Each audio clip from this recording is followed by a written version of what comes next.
Assalamualaikum warahmatullahi wabarakatuh. Sobat, gimana kabarnya hari ini? Semoga kita semua selalu diberikan kesehatan, keberkahan, dan rezeki yang melimpah. Sebelum kisahnya dimulai, silahkan sobat absen di kolom komentar untuk saling mengenal satu sama lain. Dan mari kita mulai kisahnya. Dewi menatap langit senja dari jendela kecil rumahnya di sebuah desa kecil di Boyolali, Jawa Tengah. Sejak kecil, ia selalu bermimpi bisa terbang tinggi di langit, berjalan anggun di antara deretan kursi pesawat, dan menyapa penumpang dengan senyum manis seperti pramugari yang sering ia lihat di televisi. Baginya, pekerjaan itu bukan sekadar profesi, tetapi sebuah simbol kebebasan dari kehidupan sederhana yang ia jalani. Lahir dari keluarga petani, Dewi terbiasa hidup dalam keterbatasan. Ayahnya, Pak Suradi, bekerja sebagai petani jagung, sedangkan ibunya, Bu Lastri, berjualan sayur di pasar. Setiap pagi, Dewi membantu ibunya sebelum berangkat sekolah. Namun, itu tidak menghalangi semangatnya untuk belajar. Ia selalu menjadi murid berprestasi di sekolah, meskipun sering diejek teman-temannya karena impiannya yang dianggap terlalu tinggi. Selepas SMA, Dewi bertekad mendaftar ke sekolah pramugari di Semarang. Dengan tabungan yang dikumpulkan selama bertahun-tahun dan bantuan dari pamannya, Pak Hendro, ia akhirnya bisa mengikuti pelatihan. Hari-harinya dipenuhi dengan latihan disiplin, ujian ketat, serta pelajaran tentang etika dan keselamatan penerbangan. Setelah 6 bulan pelatihan, tibalah hari yang paling mendebarkan dalam hidupnya, seleksi maskapai penerbangan. Ratusan calon pramugari dari berbagai daerah berkumpul di kantor pusat sebuah maskapai ternama di Jakarta. Dewi, dengan balutan kemeja putih dan rok hitam selutut, berdiri di antrian panjang bersama calon pramugari lain. Sesi pertama adalah pemeriksaan fisik.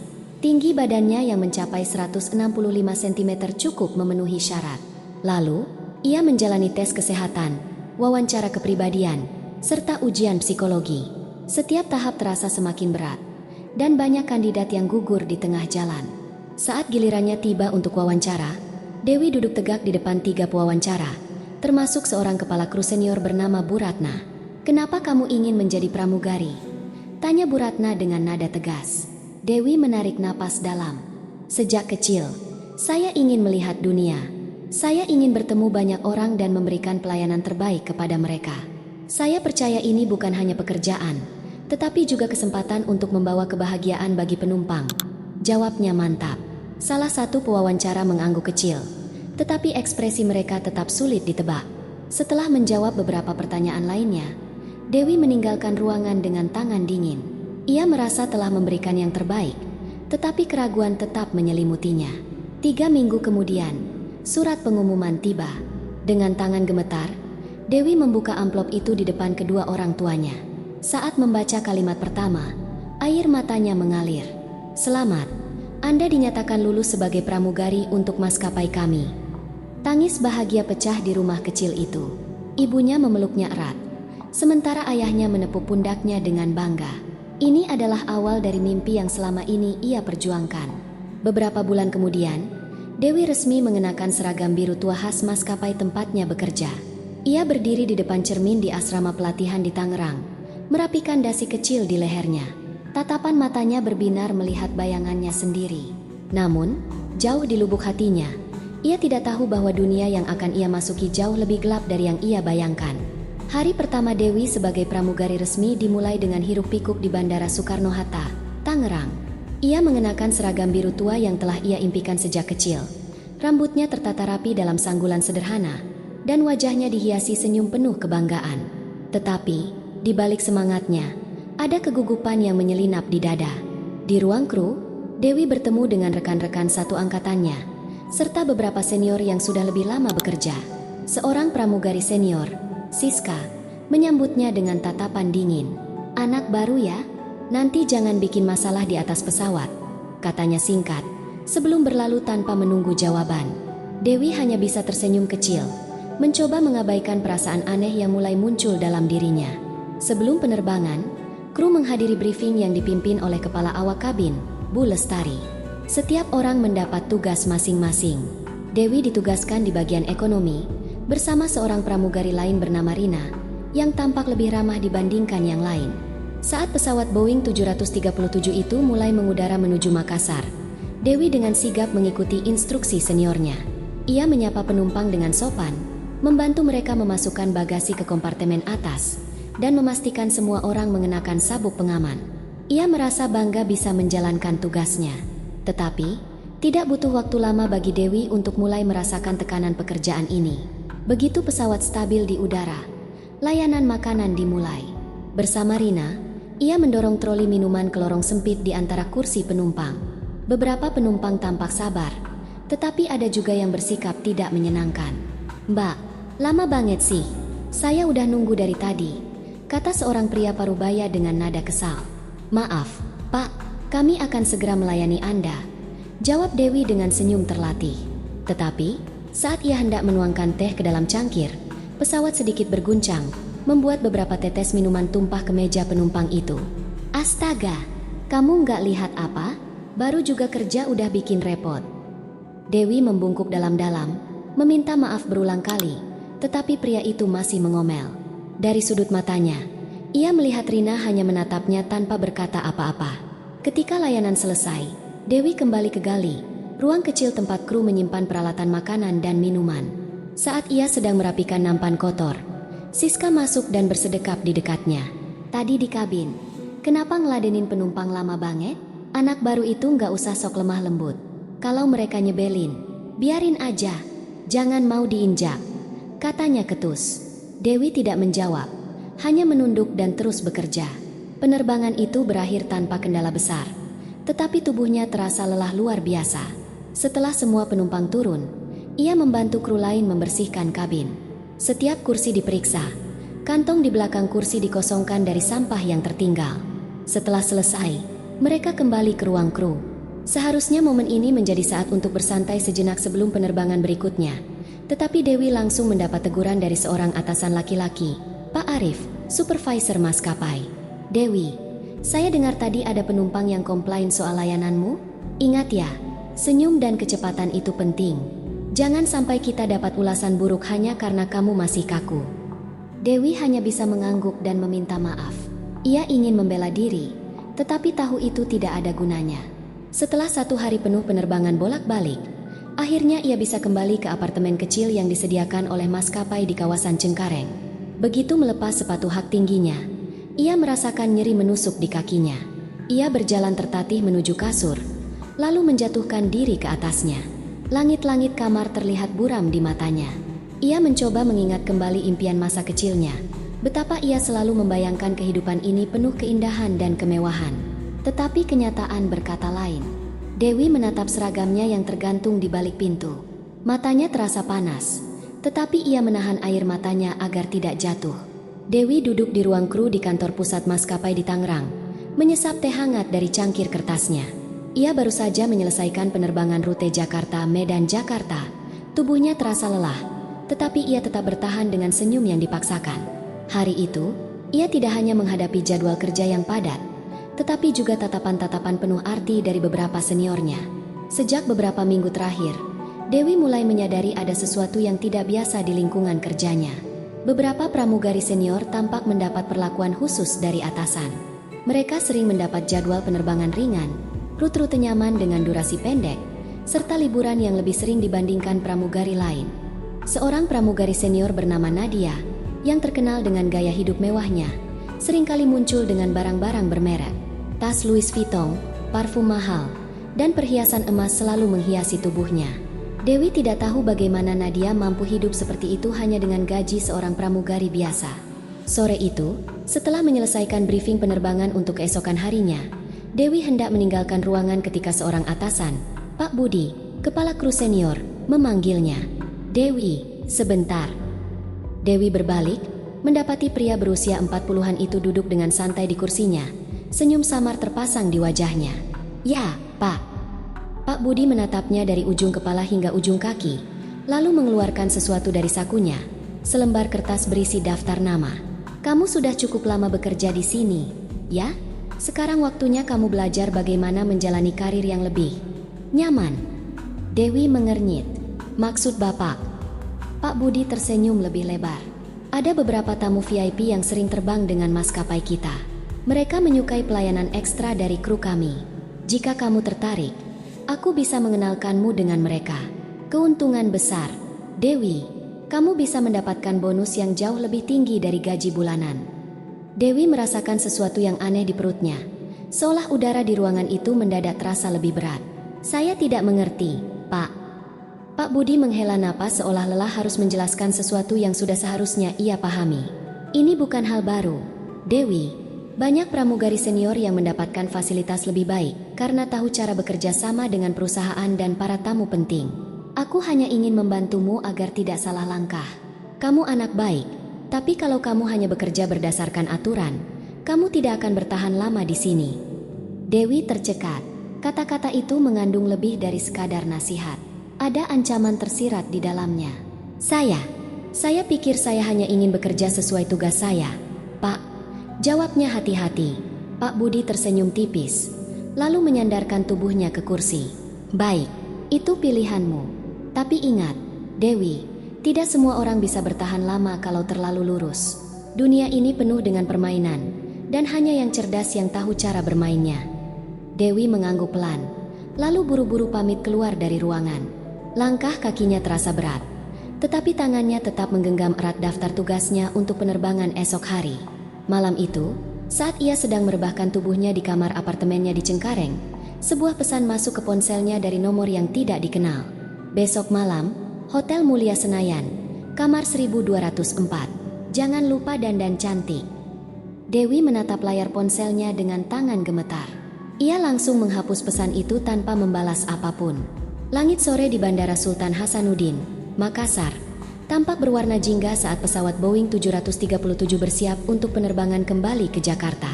Dewi berdiri di dekat pintu kabin, memastikan semua penumpang telah naik dengan tertib. Ia mengenakan seragam biru tuanya dengan senyum profesional, meskipun kelelahan mulai terasa setelah seharian bertugas. Dari kejauhan, seorang pria parubaya dengan jas abu-abu dan dasi merah masuk ke dalam pesawat dengan langkah percaya diri. Wajahnya bersih, rambutnya disisir rapi ke belakang, dan parfum mahalnya tercium bahkan sebelum ia mendekat. Nama di tiketnya menunjukkan Bapak Sugiono, seorang pengusaha yang sering bepergian dengan maskapai ini. Selamat datang, Pak. Selamat menikmati penerbangan Anda, sapa Dewi dengan sopan. Pria itu menatapnya dari kepala hingga kaki, lalu tersenyum tipis. Pramugari baru ya? Saya belum pernah melihatmu sebelumnya. Dewi mengangguk sopan. Ya, Pak. Ini penerbangan saya ke Makassar hari ini. Sugiono tertawa kecil. Wah, beruntung sekali saya bertemu pramugari secantik ini. Nanti saya pesan kopi ya, khusus dari kamu.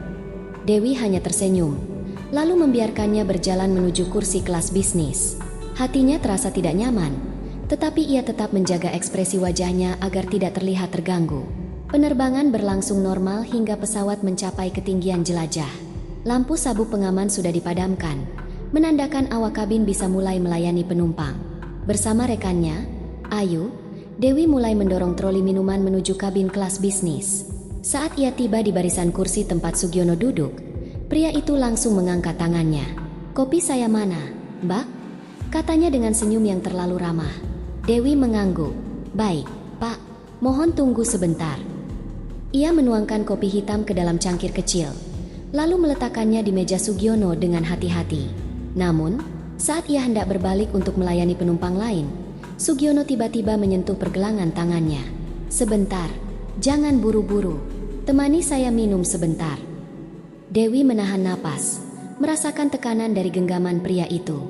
Ia menarik tangannya dengan halus, tetap menjaga senyum. Maaf, Pak, saya masih harus melayani penumpang lain. Sugiono terkekeh pelan. Ah, terlalu profesional. Saya suka yang begini. Dewi tidak menanggapi dan segera melanjutkan pekerjaannya. Namun, ia merasakan tatapan pria itu terus mengawasinya sepanjang penerbangan. Setelah semua layanan selesai, Dewi dan Ayu kembali ke gali, ruang kecil tempat kru menyiapkan makanan dan minuman. Dewu, tadi gue lihat si bapak itu pegang tangan lo, bisik Ayu dengan nada khawatir. Iya, aku nggak nyaman banget, jawab Dewi pelan sambil merapikan nampan-nampan kosong. Ayu mendengus. Dia memang begitu. Banyak pramugari yang sudah kena gangguan dia. Tapi maskapai nggak pernah bertindak karena dia pelanggan tetap. Kalau ada yang protes, paling cuma disuruh sabar. Dewi menghela napas. Ia ingin mengabaikan rasa tidak nyaman itu, tetapi perasaan gelisah terus menghantuinya. Beberapa saat kemudian, saat ia tengah beristirahat sebentar di kursi lipat dekat dapur kabin, Sugiono muncul di depan Gali. "Mbak Dewi, boleh saya minta tambahan gula?" tanyanya dengan senyum penuh arti. Dewi bangkit, mengambil beberapa bungkus gula dari rak, lalu menyerahkannya tanpa berkata-kata. Namun, saat ia hendak kembali duduk, pria itu berbicara lagi. "Kamu cantik sekali. Tahu, saya yakin banyak yang suka sama kamu." Dewi tersenyum tipis, mencoba menahan perasaan risihnya. "Terima kasih, Pak. Kalau ada yang bisa saya bantu lagi, silakan panggil kami." Sugiono tidak langsung pergi. Ia masih berdiri di sana, menatap Dewi dengan pandangan yang sulit diartikan. "Nanti setelah mendarat, saya ingin ngobrol lebih lama dengan kamu. Saya ada bisnis yang mungkin cocok buat kamu. Bisa kita bertemu di bandara?" Dewi diam sejenak. Jantungnya berdegup kencang. Sebelum ia sempat menjawab, suara dari pengeras suara terdengar. "Para penumpang yang terhormat, sebentar lagi pesawat akan mulai menurunkan ketinggian menuju Bandara Soekarno-Hatta. Silakan kenakan kembali sabuk pengaman Anda." Sugiono tersenyum kecil. "Baiklah, saya tunggu jawabanmu nanti." Dewi tetap berdiri di tempatnya, merasakan udara di sekelilingnya semakin berat. Dewi melangkah keluar dari pesawat dengan langkah lelah, memasuki ruangan transit kru di Bandara Soekarno-Hatta, Tangerang. Tubuhnya terasa berat setelah penerbangan panjang dari Surabaya, tetapi pikirannya justru lebih lelah daripada fisiknya. Peristiwa di dalam pesawat beberapa hari terakhir membuatnya merasa tidak nyaman, tetapi ia tetap mencoba mengabaikan semuanya dan fokus pada pekerjaannya. Saat ia memasuki ruang ganti, ia melihat beberapa pramugari senior duduk di sofa kecil di pojok ruangan.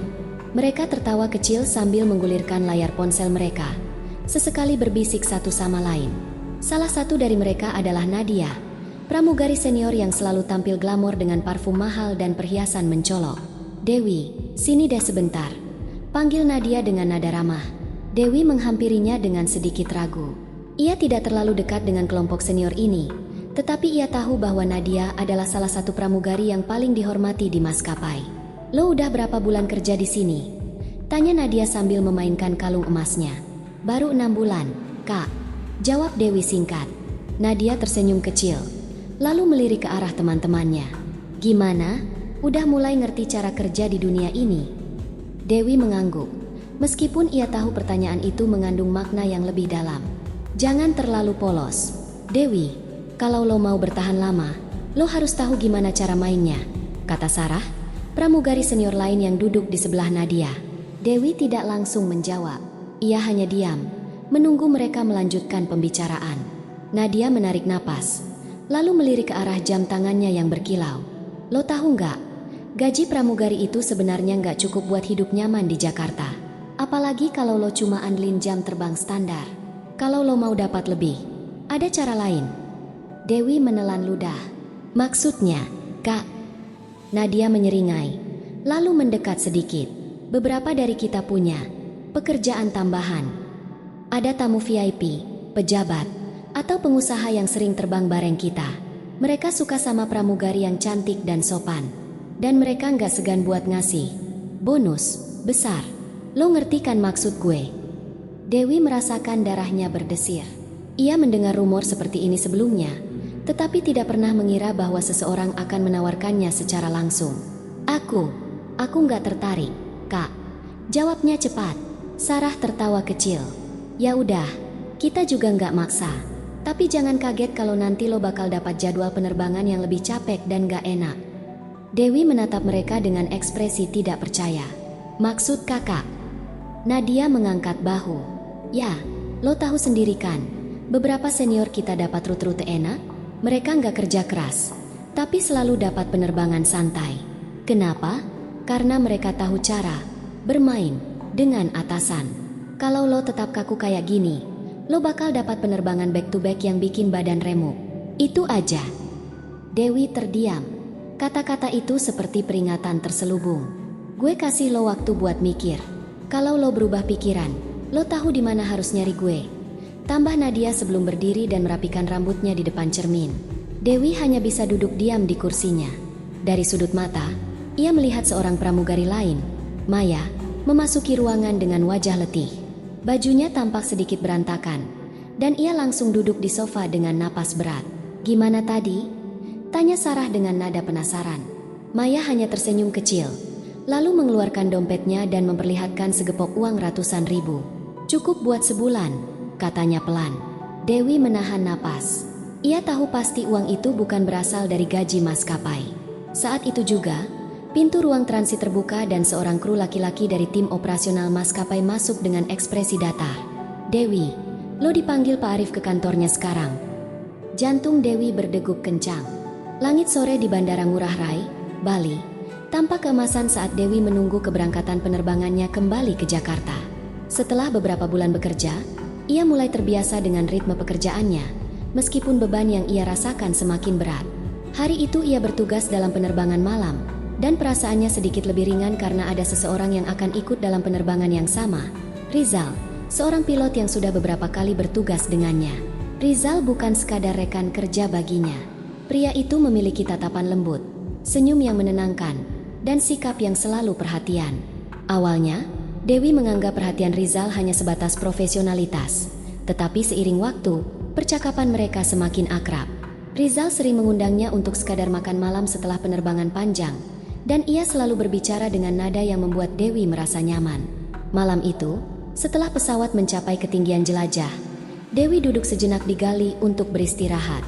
Rizal keluar dari kokpit dan menghampirinya. "Capek?" tanyanya dengan suara lembut. Dewi tersenyum kecil. "Lumayan, tapi aku baik-baik saja." Rizal tertawa pelan. "Kamu selalu bilang begitu. Padahal aku tahu kamu kerja lebih keras dari yang lain." Dewi hanya tersenyum, merasakan kehangatan yang aneh di dadanya. Ia merasa ada seseorang yang benar-benar memperhatikannya di tengah kerasnya dunia kerja. Setelah penerbangan mendarat di Jakarta, Rizal menawarkan untuk mengantar Dewi pulang ke apartemennya di Cengkareng. Dalam perjalanan, mereka berbicara lebih dalam tentang kehidupan masing-masing. "Kamu sudah lama jadi pilot?" tanya Dewi. "Sudah hampir 8 tahun, jawab Rizal. "Aku suka pekerjaan ini, tapi kadang rasanya kesepian. Terlalu banyak perjalanan, terlalu sedikit waktu untuk menikmati hidup." Dewi mengangguk paham. Mereka memiliki beban yang sama. Pekerjaan ini membuat mereka terus berpindah tempat, tanpa kesempatan untuk membangun kehidupan yang stabil. Beberapa minggu berlalu, dan hubungan mereka semakin dekat. Rizal sering menghubungi Dewi, mengajak makan bersama di sela jadwal penerbangan mereka. Setiap momen bersamanya terasa begitu menyenangkan, hingga Dewi mulai berpikir bahwa mungkin ia akhirnya menemukan seseorang yang bisa memberinya ketenangan di tengah kesibukan pekerjaannya. Namun, kebahagiaan itu tidak bertahan lama. Suatu malam, setelah penerbangan dari Surabaya, Dewi dan Rizal bertemu di sebuah restoran dekat bandara. Malam itu, Rizal tampak sedikit berbeda, lebih gelisah dari biasanya. "Dewu, ada sesuatu yang harus aku bilang ke kamu," katanya pelan. Dewi menatapnya dengan khawatir. "Apa?" Rizal menarik napas dalam. Aku sebenarnya sudah menikah." Dewi terdiam. Seluruh tubuhnya terasa membeku seketika. "Tapi aku tidak bahagia," lanjut Rizal cepat. "Hubungan kami sudah lama tidak berjalan baik. Aku tidak ingin menyakitimu, Dewu. Aku benar-benar menyukaimu." Dewi merasakan dunia di sekelilingnya berputar. Ia tidak bisa berkata-kata. "Kamu sudah tahu sejak awal?" tanyanya dengan suara yang nyaris bergetar. Rizal menggeleng. "Aku ingin memberitahumu, tapi aku takut kehilanganmu. Aku janji akan menyelesaikan semuanya. Aku hanya butuh waktu." Dewi menggenggam ujung roknya dengan erat. Matanya mulai panas, tetapi ia menahan air matanya agar tidak jatuh. Saat itu, ponsel Rizal bergetar di atas meja. Nama seorang wanita muncul di layar. "Rina, istri." Dewi menatap layar ponsel itu, lalu menatap Rizal yang hanya bisa terdiam.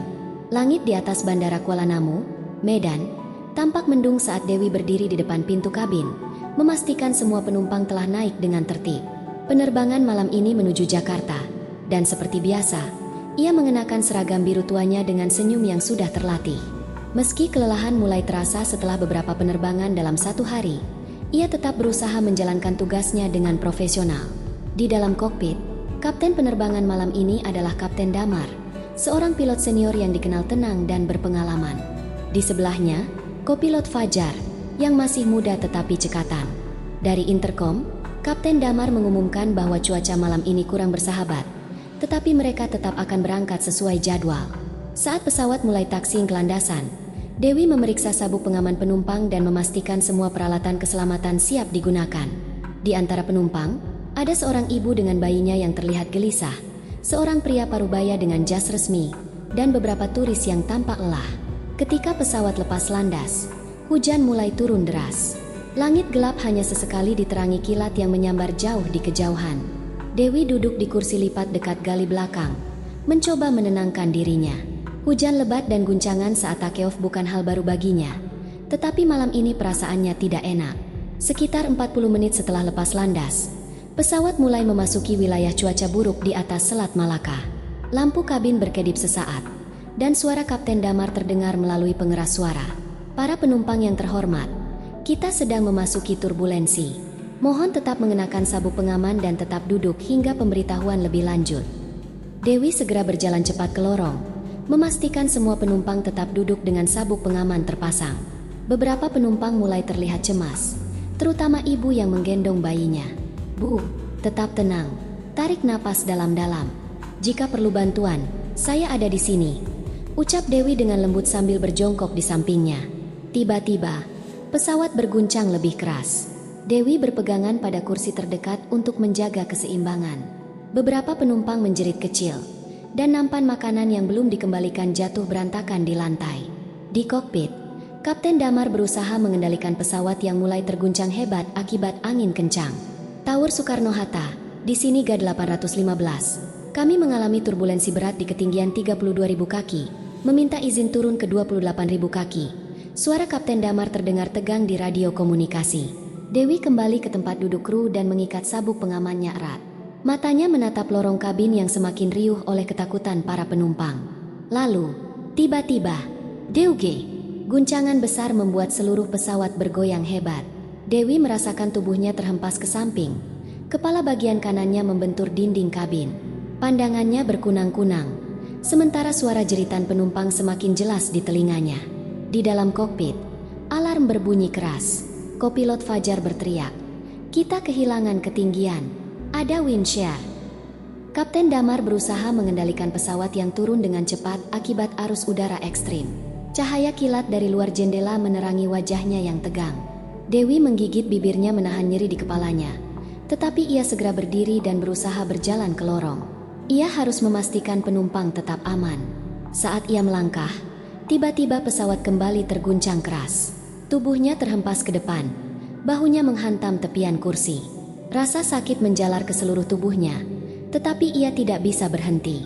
Seorang penumpang berteriak, "Pramugari, tolong, anak saya." Dewi melihat ibu dengan bayinya yang menangis keras. Ia berusaha berjalan meski lututnya terasa lemas. Dengan napas tersengal, ia membantu ibu itu menenangkan bayinya, lalu memastikan sabuk pengamannya terpasang dengan benar. Tiba-tiba, suara Kapten Damar kembali terdengar. "Seluruh kru, bersiap untuk pendaratan darurat. Kami akan mencoba menghindari pusat badai." Dewi merasakan jantungnya berdetak kencang. Ia kembali ke kursinya dengan tangan gemetar, mengikat sabuk pengaman sekuat yang ia bisa. Beberapa menit terasa seperti seabad. Lalu, pesawat kembali stabil. Suara Fajar di interkom mengumumkan, "Kita telah berhasil keluar dari badai. Mohon tetap duduk hingga kita mendarat di Soekarno-Hatta dalam 20 menit." Dewi masih bisa mendengar isak tangis beberapa penumpang, tetapi ia tahu semuanya telah selamat.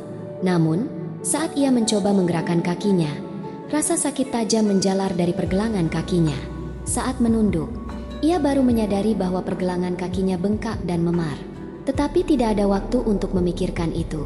Pesawat akhirnya mendarat di Jakarta dengan selamat, meskipun dengan beberapa cedera ringan pada penumpang dan kru. Saat penumpang turun, beberapa dari mereka mengucapkan terima kasih pada Dewi dengan mata berkaca-kaca. Namun, Dewi sendiri hampir tidak bisa berdiri tegak. Saat ia hendak melangkah keluar pesawat, seorang petugas maskapai menghampirinya. "Dewi, kamu harus ke rumah sakit sekarang. Kakimu kelihatan buruk." Dewi mencoba menolak, tetapi tubuhnya sendiri sudah tak mampu melangkah lebih jauh. Pandangannya mulai berputar, lalu gelap. Dewi duduk di ranjang kecil rumah sakit di Cengkareng, menatap perban yang melilit pergelangan kakinya. Rasa nyeri masih terasa, tetapi bukan hanya pada tubuhnya, melainkan juga pada pikirannya. Ia telah mengalami turbulensi yang mengerikan, cedera dalam tugas, dan sekarang ia harus menghadapi kenyataan bahwa maskapai tidak memberinya waktu yang cukup untuk benar-benar pulih.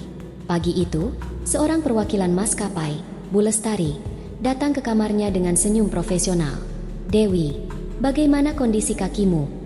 Dewi mengangguk kecil. "Masih sakit, Bu. Tapi dokter bilang harus istirahat dulu beberapa minggu." Bu Lestari tersenyum, tetapi ada ketegangan dalam ekspresinya. "Kami mengerti. Tapi kamu tahu sendiri bagaimana aturan di maskapai kita. Kalau terlalu lama cuti, ada risiko jadwal kamu dipotong. Apalagi, pramugari baru seperti kamu masih dalam masa penyesuaian." Dewi menelan ludah. Ia sudah menduga ini akan terjadi. Maskapai ini tidak memberikan banyak ruang bagi pramugari yang tidak produktif. "Jadi maksud ibu, saya harus segera kembali bekerja?" Bu Lestari mengangguk. "Kami memberi waktu seminggu untukmu pulih. Setelah itu, kamu bisa bertugas di rute-rute pendek dulu." "Seminggu?" Dewi hampir ingin tertawa. Kakinya bahkan belum bisa menapak dengan sempurna di lantai. Namun, ia tidak bisa langsung menolak. Ia butuh pekerjaan ini. Dengan sisa keberanian yang ia miliki, ia mencoba meminta keringanan. "Bu, saya rasa saya butuh waktu lebih lama. Mungkin 2 atau 3 minggu lagi." Bu Lestari menghela napas, lalu mengeluarkan sebuah map dari tasnya. "Dewi, ini kontrak kerja kamu. Dalam klausul ini, tertulis bahwa jika seorang pramugari mengambil cuti lebih dari yang diperbolehkan tanpa alasan medis yang disetujui maskapai, maka ada konsekuensi administratif. Dan kamu tahu apa itu?" Dewi mengambil map itu dengan tangan gemetar. Konsekuensi administratif. Itu adalah istilah halus untuk pemotongan gaji, pengurangan jadwal terbang, atau bahkan pemecatan halus. "Kami ingin mendukung kamu, Dewi, tapi maskapai juga punya aturan." Dewi menatap pergelangan kakinya yang masih nyeri. Ia merasa tubuhnya berteriak agar ia berhenti. Tetapi ia juga tahu bahwa keluar dari pekerjaan ini bukan pilihan yang mudah. Bu Lestari berdiri, merapikan bajunya. "Pikirkan baik-baik. Aku yakin kamu ingin tetap bertahan di sini." Saat pintu tertutup di belakang wanita itu, Dewi menundukkan wajahnya. Kepalanya terasa berat. Ia harus menemukan jalan keluar. Beberapa hari kemudian, setelah dipaksa keluar dari rumah sakit lebih awal, ia kembali ke apartemennya di Cengkareng. Ia berjalan dengan tertatih, tetapi tidak ada pilihan lain. Maskapai tidak membiayai perawatannya lebih lama, dan gajinya bulan ini dipotong karena ketidakhadirannya. Malam itu, ia duduk di atas kasurnya yang sempit, membaca ulang kontraknya. Matanya terpaku pada klausul tentang denda pengunduran diri. Jika ia berhenti sebelum masa kerja minimalnya terpenuhi, ia harus membayar sejumlah besar uang sebagai kompensasi pelatihan dan seragam. Jumlahnya cukup untuk membuatnya jatuh miskin seketika. Tangannya mengepal. Ia merasa terjebak dalam lingkaran yang tidak ada habisnya. Dewi duduk di meja kecil di apartemennya di Cengkareng, menatap layar ponselnya yang masih menyala. Di sana, email dari maskapai terpampang jelas. Pengajuan cutinya telah ditolak. Keputusan sudah final. Ia harus kembali bekerja dalam 3 hari, atau menghadapi konsekuensi administratif yang tidak disebutkan secara gamblang, tetapi sudah ia pahami betul. Tangannya gemetar saat ia menggulir isi email itu. Di bagian bawah, ada paragraf singkat yang lebih menyerupai peringatan. "Jika Anda mengundurkan diri sebelum kontrak minimal terpenuhi, Anda akan dikenakan penalti sesuai ketentuan perusahaan. Silakan merujuk pada pasal 7 ayat 3 dalam kontrak kerja Anda." Dewi tahu persis isi pasal itu. Jika ia berhenti sebelum 2 tahun bekerja, ia harus membayar kompensasi lebih dari 50 juta rupiah sebagai ganti rugi pelatihan dan seragam. Itu jumlah yang mustahil baginya. Ia meremas rambutnya, merasakan napasnya semakin berat. Ia harus segera menemukan jalan keluar. Di sudut kamar, koper hitamnya masih terbuka. Beberapa seragamnya terlipat rapi di dalamnya, bersama sepatu hak tinggi yang mulai terasa seperti belenggu. Ia menatapnya lama, seolah mencari jawaban. Telepon genggamnya bergetar. Nama Ayu, teman sesama pramugari, muncul di layar. "Halo?" Suara Ayu terdengar hati-hati di seberang sana. "Dewu, aku dengar kamu mau resign." Dewi tidak langsung menjawab. Ia menghela napas. Aku nggak tahu harus gimana. Yuk, aku nggak bisa terus begini. Hening sejenak sebelum Ayu berbisik. Dewu, kamu tahu nggak? Ada beberapa orang yang keluar tanpa bayar penalti. Mereka pakai cara lain. Dewi menggigit bibirnya. Maksud kamu? Ada orang di kantor yang bisa bantu. Hilangin nama kamu dari daftar kewajiban. Tapi ya, kamu harus bayar uang terima kasih buat mereka. Dewi menutup matanya. Keluar dari jebakan ini pun masih butuh uang. Berapa? Tanyanya akhirnya. 15 juta. Itu paling cepat. Jumlah itu lebih kecil dari penalti resmi. Tetapi tetap saja, Dewi tidak memiliki uang sebanyak itu. Rekening tabungannya bahkan nyaris kosong setelah pemotongan gaji akibat cutinya yang dianggap tidak sah. Aku nggak punya uang sebanyak itu. Ayu menghela napas di seberang. Ya udah, kalau kamu nggak mau, kamu harus tetap kerja. Nggak ada jalan lain. Dewu. Dewi mengakhiri panggilan tanpa menjawab. Kepalanya terasa semakin berat. Ia menatap rekeningnya di aplikasi mobile banking. Saldo terakhirnya, Rp1.250.000. Di luar jendela, langit Jakarta sudah gelap. Suara klakson kendaraan dari jalan raya terdengar samar. Dewi menggenggam ponselnya erat. Jari-jarinya gemetar saat ia membuka kontak dan mencari satu nama yang dulu pernah ia hindari. Ia menarik napas dalam sebelum akhirnya mengetik satu pesan singkat. Pak Budi, saya ingin bicara.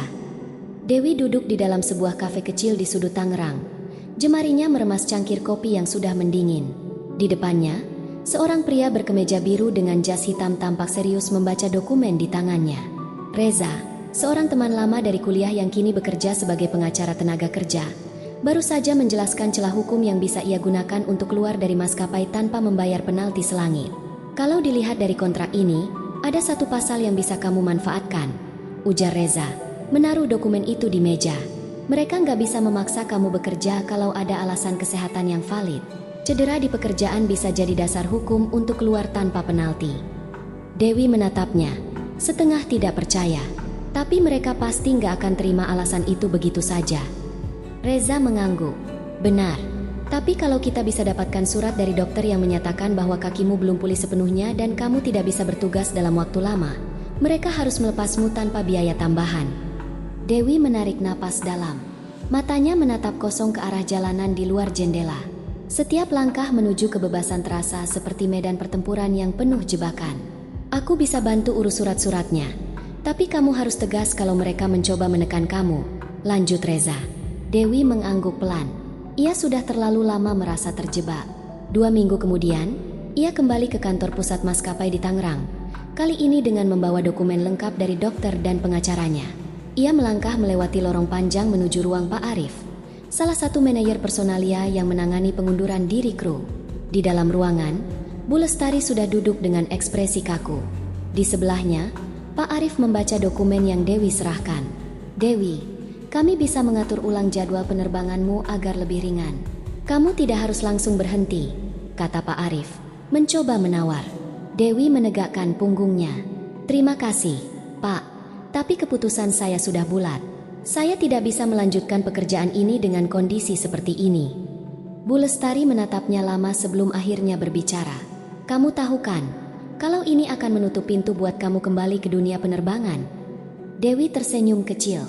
Saya rasa itu harga yang harus saya bayar. Hening sesaat memenuhi ruangan. Pak Arif akhirnya menandatangani dokumen pengunduran diri itu tanpa banyak perlawanan. Baiklah, Dewi, mulai hari ini, kamu resmi keluar dari maskapai. Dewi mengangguk. Setelah sekian lama merasa terikat, akhirnya, semuanya selesai. Sore itu, ia berdiri di luar gedung kantor maskapai, menatap langit yang terbentang luas. Pesawat lepas landas di kejauhan, meninggalkan jejak putih panjang di langit. Dewi menghela napas panjang. Ia tidak tahu apa yang akan terjadi selanjutnya, tetapi satu hal yang pasti, untuk pertama kalinya, ia merasa benar-benar bebas.